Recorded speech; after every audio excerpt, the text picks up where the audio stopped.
Alright, now, seeing that there's not much of a story in Cars 2 the video game, I'm actually going to talk about the controls instead. The controls are actually really well done in the game. If you ever played a Mario Kart game, or any kart game for that matter, even like the Sonic game that came out last year, then you know how this would control. You have your button to steer, you have your button to, well not steer, you have your button to drive, you have your button to steer, obviously it's going to be an analog stick, you have your button to drift, and you have your button to shoot power-ups and stuff that you collect throughout the level. And it all works really well. You of course have a jump button in this game because it's Cars 2. You know, the cars are, living, breathing things, so they can do other things that cars don't. They can jump, they can go and turn around and do flips and stuff, and it all controls really well. I'm not going to explain what each button does, but I'm going to say it does work well. Go search up what all the buttons are if you really want to know that bad. Anyway, the controls are really good in the game. Let's go on to the sound.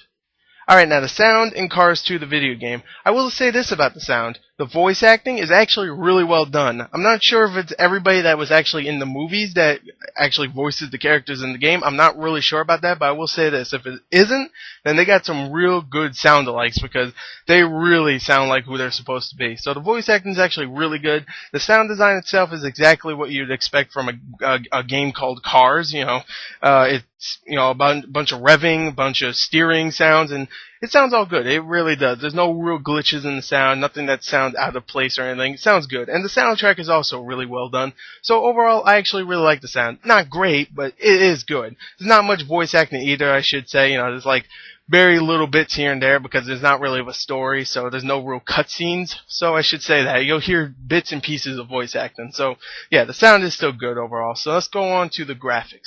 Okay, now the graphics in Cars 2, the video game. Wow, the graphics actually surprised the hell out of me. I went into this thinking it was going to look okay or something. Maybe the cars will look good and everything else looks like crap. Everything in the game actually looks really colorful and really, really nice. The cars themselves are really well modeled, really well animated too. And, just all the personality in some of these cars are really, really nice. I really like the way the cars look. Not as good as the movies, of course, but still looks really nice. And the environments also are very colorful, very nice. I really like the environments, and just overall the graphics are just surprising as hell. I'm not going to linger too much on the graphics, but I will say this. I really love the graphics in the game. I thought it was one of the best looking movie games I've seen in a little while. This and Green Lantern really surprising me with movie games. So anyways, let's go on to the gameplay. Alright, now the gameplay for Cars 2, the video game, is a kart racing game. If you ever played a kart racing game before, like Mario Kart or that Sonic one that came out last year, it is pretty much like that. It's not really original at all, besides a couple little things like you can actually jump in the game whenever you want, or you can like flip around when you're jumping or something. That's really the only difference between this and everything else. But besides that, it's actually still, even though it's not remarkable or anything, it's still a pretty decent kart game and a really good movie game. I really enjoyed the game, but let's talk about what's in the game. Now, the main mode in the game is called Chrome Missions, which actually hold a bunch of different various kind of races in the game. Of course, you have your regular race, which is pretty much get to point A to point B, try to finish first place, and you have turbo boost, so that will help you and stuff. It's your standard stuff, your standard kart racing thing. Try to knock each other off and stuff and try to win. Battle race is actually different. You do the same thing, except you have weapons, of course, like any other Mario Kart kind of game, where you can pick up weapons like machine guns, rockets, proximity mines, oil slicks, and use them against the opponents and try to become first. There's another mode called Attack, which is kind of like a Road Rage kind of game. If you ever played Burnout 3, there was a mode called Road Rage where it's pretty much you destroy as many cars as you can before time runs out, and each car that you kill actually gives you more time, so you can try to get a high score or something. That was actually a really fun game mode. I really like that one.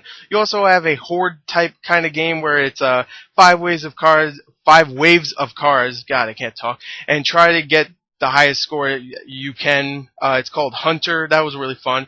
And a survival mode, which is pretty self-explanatory. You just try to survive. And that's fun. And also, you could bring pretty much all this into multiplayer, a split-screen multiplayer, not online multiplayer. And you can use a whole bunch of different cars and tracks that you unlock throughout the Chrome missions. And you can play with friends right next to you, split screen.